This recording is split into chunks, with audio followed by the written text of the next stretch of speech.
welcome to my channel. Today we're going to be going over the brand new releases of March 2026. If you are new here, we tend to do fantasy, romantasy, mystery thriller, horror, and some general fiction every once in a while, but if you're here for more general fiction, historical fiction, and nonfiction, generally that is not what we go over, so I would check out another channel as well as this one. We are getting started on March 3rd. We're just gonna jump right in there. So getting into our very first book of March 3rd, I'm really excited about this. I will also tell you what I have e-arcs for, because I am going to be trying something with my e-arcs on top of the Instagram reels, which are not going well, by the way. I really don't like filming Instagram reels. I have found out about myself, but I'm gonna try. I gotta move on to the next video for the Instagram reels. I've kind of stalled on episode 2. Coming up on March 3rd, we have When I Was Death by Alexis Henderson. I am nervous and excited and a little scared about this one because this is the author of both House of Hunger and Academy for Liars. Loved House of Hunger. Did not like Academy for Liars. Right now we're 1-1. I feel like this one is actually going to tip the scales whether I like this author or not, and I do have an e-arc of this one, so I do plan to read this soon. A group of teen girls does death incarnate its bidding in this haunting, speculative young adult novel. Her other books were adult. Did I know this was young adult?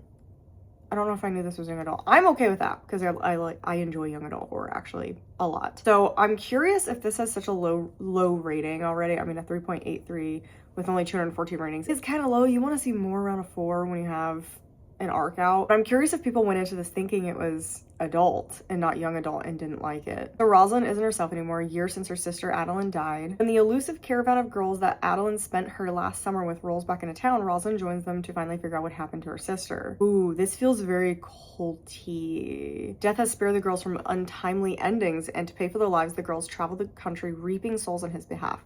Now Rosalind must decide if finding closure is worth the price of striking the same deal.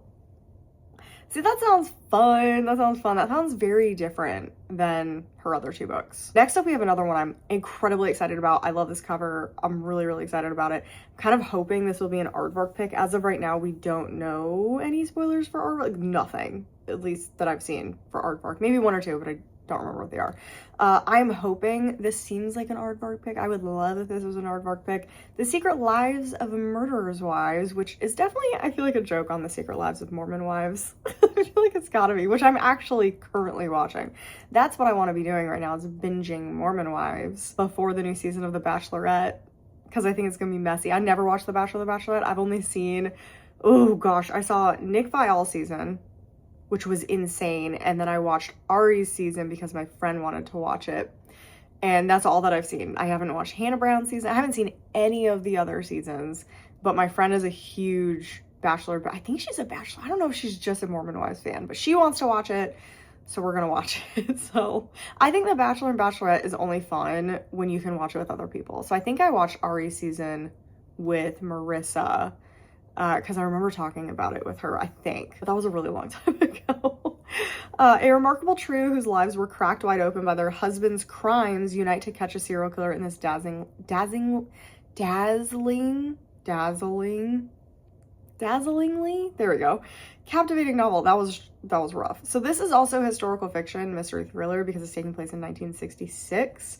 But I think that's gonna add a lot of fun to it. Like, I don't know if I would actually want to read the book if it was taking place in current day. I don't know if I would find it as fun, but I find the idea of like 1960s housewives trying to solve murders and being serial killer wives.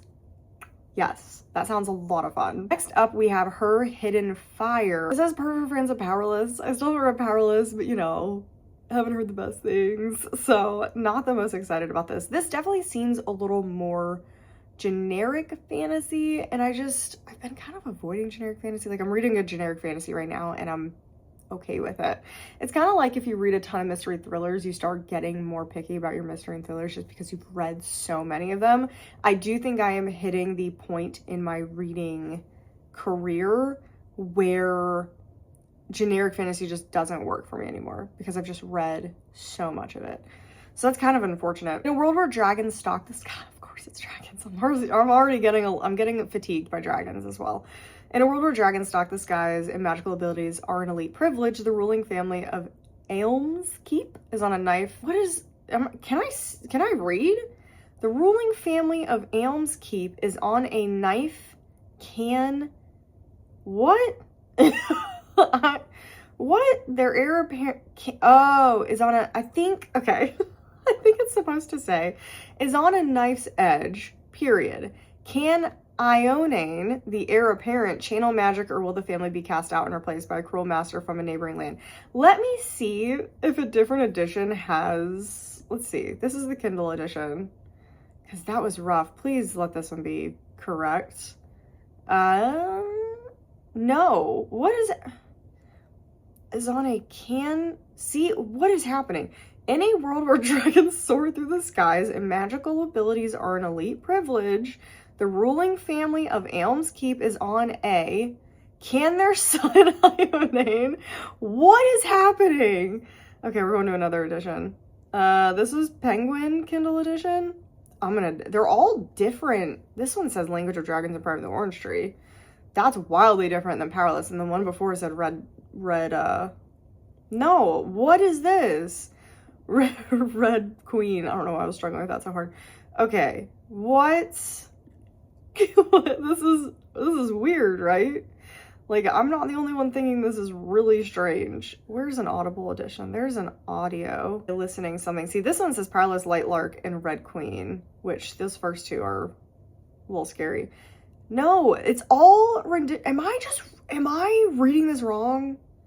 Am I having problems right now? Because I feel like I'm hallucinating. I'm just gonna assume they meant on a knife's edge. Can their son prove that he can channel magic, or will his entire family be cast out in disgrace? I just find it crazy that every single edition has a different comp. I've never checked that before. When, I don't know how to say these names. I'm sure I said that first one wrong too. A servant girl who loves, discovers that she can draw power. She finds herself in a grave digger. Now I can't read. She's not a grave digger. Can't. She's found in grave danger. Rare for a girl to have this talent. Certainly never outside the great families. Enter a whirlwind of patriarchy, class, heartache, and jealousy. They learn about power's terrible cost. Price others willingly pay to maintain theirs. I just don't think this is written well. Which has me really nervous about the book. Like, if you can't double check a synopsis on Goodreads, I'm assuming, going to Amazon, Her Hidden Fire. I'm going to Amazon. What does this say? See, I knew it was weird on Goodreads. Family of Elm's Keep on a knife edge. Can their son? I knew I wasn't hallucinating. That was crazy. Like, this has even more to it. I'm done with this. Oh, we're going to Academy. Her decision sends them both to an Academy of Magic. Who wrote this synopsis on Goodreads? Shouldn't she just be copying and pasting this? That was crazy. that was not the way I wanted to start this video. Okay, we're done with that. My friend Amy showed me how to adjust it. So I'm actually looking at pub date of editions as well. Didn't know that was a thing. So now we have different editions. So To Cage a Wild Bird is being traditionally published on March 3rd with this gorgeous copy. And I'm so excited. I do have the Fairy Loot edition already, but like, this is one of those books that I think I'm going to love. It's dystopian. Dystopian can be trash and I can still love it. So even if this isn't written that well, even if there's like bizarre things happening, I liked Silver Elite. I liked Conform. That's what we're dealing with. That's the level of okay that I am with dystopian. So this one says, enter the brutal world of Enlock, a prison where the wealthy hunt the inmates for sport. That's all I want to know. That's all I want to know. And it says dystopian romance. I'm very excited to read this. I don't know why I haven't yet. Next one up is Midnight on the Celestial. I do have an e-arc of this one. This is one I don't know too much about. This is young adult fantasy. And it does look like we're going to be working aboard like a Titanic-esque boat. Our main character is able to summon spirits. It's used as like a form of entertainment. Dang, we're doing a lot of trials. But when she fails her realm's trials to keep her magic and is deemed too dangerous for society, she faces a harrowing choice. Give up her gift or serve a punishment sentence aboard the Celestial, a luxurious magical cruise ship where staff members compete for guest votes to earn a coveted retrial. Kind of fun. Kind of fun. Again, a lot of these like I requested are added months ago, so there's reasons that I put them on here. I just forget. Next is The Library of Amerlin. This may have been a cover put on because this is a gorgeous cover. Brilliant con artist and a secretive librarian, no, there it is, collide. Enchanting adult fantasy debut packed with twists, tricks, slow burn, romantic tension, and magical creatures for fans of S.A. McLean, who I love their books, Mike Corlin, and K.A. Lind. I didn't like Run in the Holly Tree? Run in the Holly Bush? Run in the Holly something? I would try their new, like, dragon series. Those covers are gorgeous, so I would like to try that series. Oh, it's entirely bolded. This is going well. You know what? I'm done with this one too. If I find something weird, we're just gonna move on because it's too much. Starshipped. This one sounds fantastic. The emotional and deliciously slow burn enemies to lovers romance between two co-stars on a popular sci-fi television series. Sounds like the perfect romance for me. And then one of my most anticipated books is Strange Buildings. This is coming out on March 3rd. I will be reading this with two of my friends. We're very, very excited about this. I loved Strange Houses. I was so on Strange Pictures. So because this one is Strange Buildings, I'm kind of hoping it's more similar to Strange Houses because I liked seeing the house design. So basically this is a very Sherlock Holmes feeling. Like the detective feels like Sherlock Holmes because he makes a lot of inferences that you probably wouldn't actually jump to. But my first experience with this author, Uketsu, was with Strange Houses, and it shows you this like map of a house and it says there's something wrong with it. And you're like, I don't notice anything wrong with it. Like you're looking at it and you're like, nothing's wrong with it. And then the next page they're like, oh no, look right here. That wall, why is there a wall there? It creates a room with no windows and no doors. And you're like, I didn't even see that. I didn't even see that. And then it's like, it goes into this spiral following these true crime stories relating to the house. And the same thing with Strange Pictures. There's weird pictures, something is wrong with the pictures, and when you combine them all together, it creates this story relating to the mystery that's going on. It's so cool, and they're really short. Again, there's lots of pictures, you can read it all in one sitting. So I'm really excited to see if Strange Buildings is as good. And it says it's part 2 in the Strange Houses series. Yeah, so they don't have Strange Pictures in this little series, which is interesting. But I'm really, really excited for that one. Moving on to March 10th, we have Blood and Roses Volume 1 by Kelly Hart. This is not my normal book. This is not my normal thing. This is the same author as Quicksilver. However, this is more, it's a dark romance series that contains explicit content and heavy themes. This is graphic violence, human trafficking, murder, psychological abuse, coercion, child abuse, substance abuse, addiction, and BDSM. Not my normal thing. Not my normal book at all. I will try it. I definitely won't buy it. I will try it, but I am going to put that it's out there that this is coming out because some people just like to read everything that an author does. So this is Kelly Hart if you want to read this just because it's by the same author as Quicksilver. This is coming out March 10th. Ooh, this one's really exciting. So Amy sent me a couple horror books because I'm really bad at finding horror releases. So Amy's really good about that. This is called Spoiled Milk. Hate the name, love the idea. This is a historical fiction horror. Some of my favorite, well, I wouldn't say most, but a lot of my favorite horror books are historical fiction, actually, which is crazy because I don't like regular historical fiction. Untimely death of a student at a girls' boarding school turns out to be the first in a haunting series of escalating supernatural events. Thrilling debut about the teenage repression, queer desire, and everyday horror of coming of age. I think that sounds so good. Again, hate the title, but I think it's gonna work for it. I mean, horror books have weird titles, so I can't be that surprised. The Fox and the Devil by Kirsten White. Kirsten White, I don't think is the author for me. So I don't know how many more I will include on these lists when they keep coming out. I do want to read this one. If this one is not for me, probably won't see Kirsten White books on this list anymore. An obsession with a beautiful serial killer entangles a vampire hunter's daughter in an immortal sapphic romance in this enthralling gothic fantasy. So that sounds fantastic. I just haven't liked their horror books and I haven't liked their fantasy books. I feel like if I'm not liking any genre, there's a problem because so at least with like the X-Hex, love that author's romance books, despise the Wife Upstairs, the thriller books that they write, but I at least like the romance books. This author, I don't like either. So love this cover. This cover looks awesome. These shattered spires in a rotten and bloody world, 4 magical rivals I remember thinking about that when I added this one. It's gonna be 4 points of view probably. Are forced to work together to avoid certain death in a deadly competition. It's all competitions. Are we like circling back around? Because I remember when Throne of Glass came out, all of the books had some sort of like trials. So many trials.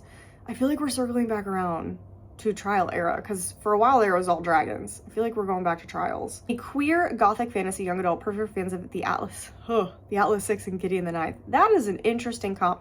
Let me see if there's a different comp. So you know. See, this makes sense. Is there a UK edition? That's Bloomsbury. No, okay. Well, there it is. Perfect for fans of Lee Bardugo and Gideon the Ninth. Why are they changed? Now that I like know this is all I'm gonna be thinking about. Is why are they different? Next is Westward Women. This is dystopian. It is more gonna be lit fic a little bit, but because it said dystopian, I was like, yes, yes, please. Starts with an itch. In homes across the country, women ages 18 to 35 begin to slow down, tired, blank, restless. Once they reach the West, they vanish forever. At the center of the story are 3 young women caught in the pull of something unstoppable. Weird, right?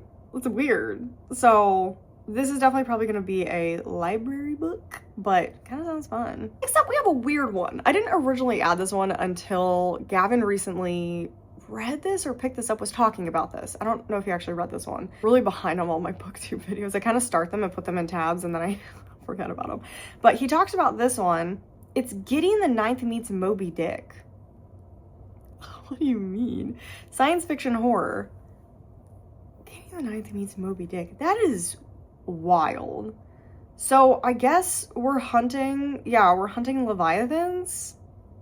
It's very strange, but I kind of dig it. Kind of like the idea. Next up, we have a couple for March 17th. The first one is called Only Spell Deep, and this is a fantasy horror book. I do have an e-arc of this one. Rebecca meets the Craft. In this dark atmospheric novel of one witch rediscovering her power while on the run from another willing to kill her for it. I feel like that's pretty good. I really like the cover. I'm curious what the cover has to do with anything. Oh, it's taking place in modern day, so Seattle. Interesting. Ooh, we have a bookseller. That's so exciting.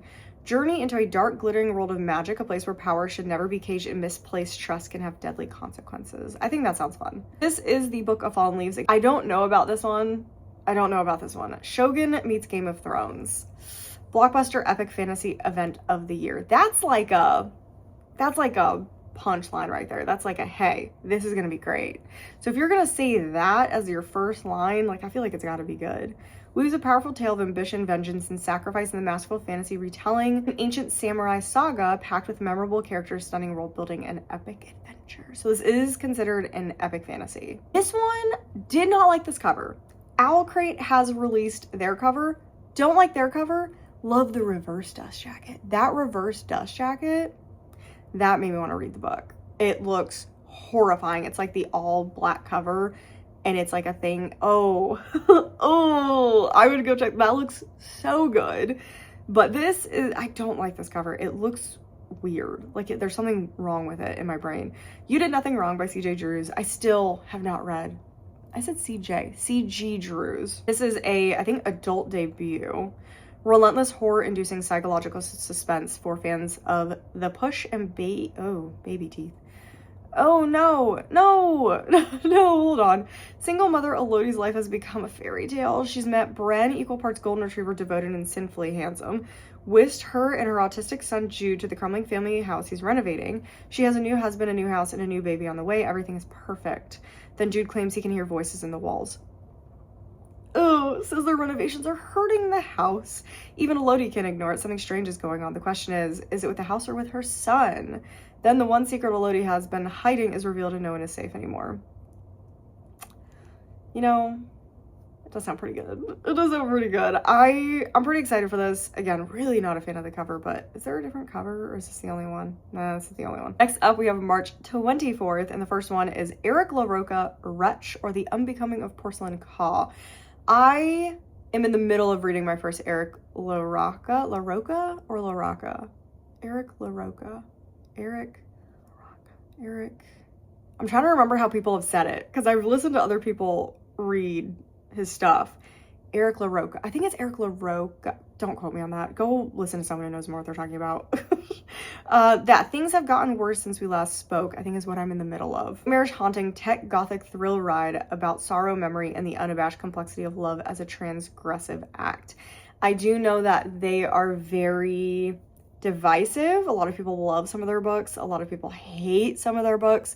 So I am curious where I kind of am going to fall. Like I definitely want to read a couple things just to see what I think. This is one of my most anticipated books. This is Conform #0. Yeah, this is obviously in the Conform series. Hundreds of years before the Ilum ruled supreme, humanity risked everything to rebuild after a devastating war in this explosive dystopian romance and prequel to Conform.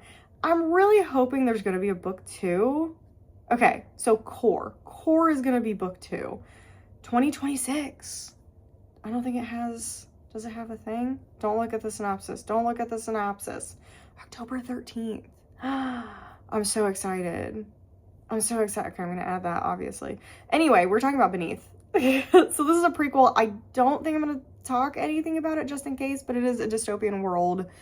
I'm curious how different it's going to be compared to Conform, since it is very what is going on right now. So that's interesting. Next, we have the brand new T. Kingfisher Wolfram. I do have an e-arc of this one. And this is the horror one. It says horror fantasy, which makes me a little less excited, but I generally like T. Kingfisher's horror books, and especially novellas, and I'm not a fan of their fantasy books. I'm still trying some of their fantasy books, but so far, I've been a miss with the fantasy. Darker Than the Devil Stalks the North Carolina Woods. I love a woods story. I love a horror woods. Nature horror is my thing. I love nature horror. It's $18.99. Sonia Wilson is a scientific illustrator without work, prospects, or hope when the reclusive Dr. Halder offers her a position illustrating his vast collection of insects. Oh, insects. Sonia jumps at the chance to move to his North Carolina manor house and put her talents to use, but soon enough she finds that there are darker things at work than the Carolina woods. Ugh. You know what? I might go read Wolfram right now. Read it right now because that sounds so good. And this is $2.88, so I would consider that a full novel, but it is still on the shorter side. Last one for March 24th is Aicha. I'm nervous about this one. I'm gonna give this one a chance. This is coming in a book box. I was gonna skip this, but I decided not to because it's all about female rage. So generally, I'm a little more lenient with fantasy books if it's like focused on female rage, because I love female rage. So hopefully that's what this ends up being. Temptress Monster Warrior, ultimate female rage fantasy. Aisha is a fierce and devastatingly powerful romantic epic fantasy, perfect for fans of Pride of the Orange Tree and She Who Became the Sun. Did not love She Who Became the Sun, but it was mostly because it was very historical and not very fantasy forward. So hopefully this falls more towards Pride of the Orange Tree. And moving on to our final date, we have March 31st, and the first one is The Fourth Wife. I think this sounds so good. This is historical fiction horror. The Hacienda meets Sister Wives in a deliciously chilling, darkly romantic, historical gothic horror with a feminist slant, as a young Mormon woman is haunted by a malevolent presence in the decrepit Salt Lake City mansion she shares with her new husband and his other wives. Didn't I just tell you I was watching Secret Lives of Mormon Wives? Yeah, I'm getting this the second it comes out. I think I tried to get an e-arc of this one, but they never answered about this one. So super sad because this sounds great. Ugh, I have not read Say You'll Remember Me, so I'm not going to go over this too much, but this is the second in the Say You'll Remember Me series. I have it literally over there. I don't know if I'm done. I think I might be done with Abby Jimenez. I did not like at all the last one I tried, and I don't like the sound of Say You'll Remember Me. I'm going to try it. I don't know. I feel like we were headed in a not great direction. I feel like we're headed more in a contemporary direction instead of like fun romance, and that's what I liked her first couple books for, was fun romance. Like I loved Yours Truly. I loved, I Can Picture Part of Your World. Part of Your World is still one of my favorite romance books. And it had like that contemporary stuff in it, but it was foremost a romance. I don't want it to be foremost a contemporary. Yeah, I don't know. I'm very conflicted, but I do want to read Say You'll Remember Me this year, or at least attempt to read it to see what I think. Next up, we have This Kingdom Will Not Kill Me. I keep seeing this one places. I feel like this one's getting pushed pretty hard. A page-turning, unforgettable fantasy set in a city peopled with ruffians, spies, malcontents, and murderers. Experience out-of-this-world adventure and dangerous politics as Maggie tries to survive waking up in her favorite fictional world. Makes sense. It makes sense. It takes place in a book. People love that. Heart-pounding epic. Oh, it's a duo. Oh, that's cool. Beginning of the most epic adventure yet. For fans of Samantha Shannon, Sarah J. Maas, Daniel L. Jensen, and Isekai Portal Fantasy. I don't think I've ever heard of that. I'll have to look up that phrase or that term. So excited about this one. We have Where No Shadows Stay. This is the same author as the Jasad Heir, which I liked. I still haven't finished the second book. I'm really bad about finishing series. Homecoming queen and a bad boy loner team up to break a generational curse in this young adult supernatural horror from a talented American Egyptian voice. This sounds so cool. Mina must end up seeking help from an unlikely ally, Jesse Talbot, the mortician's hostile son, and the only person who proves immune to possession. Love a possession story. If you can do a possession story right, they're normally really good. And then the very last one is actually a re-release, and it is The Eyes of the Best Parts. I think this edition is crazy. I think it's just the paperback, but the eyeballs are crazy, but it could look really, really good. And I do want to read this. I still have not read this, which is also why it's kind of added to this list. Crying in H Mart meets My Sister the Serial Killer. This feminist psychological horror about the making of a female serial killer from a Korean American perspective. I've heard so much about this. Again, I just have this on here because it is a release of the special edition, which I'm trying to show more now that I know that is a feature. So anyway, very excited about it. We have a lot of interesting things coming out in March. Nothing besides Beneath. I'm very excited about Beneath, but nothing that I would like freak out if I didn't get my hands on. I'm kind of looking back through. Wolfworm, I'm really excited about. Beneath, I'm really excited about. I think everything else. Oh, Spoiled Milk sounds really good. Strange Buildings. And I think, yeah. Oh, Secret Lives of Murderers' Wives. And When I Was Death. You know, it's a lot of good stuff. Nothing that I had, like, on my short list of most anticipated besides Beneath and Strange Buildings. But it's still gonna be a really, really good reading month. I do want to read some new releases in March, hopefully.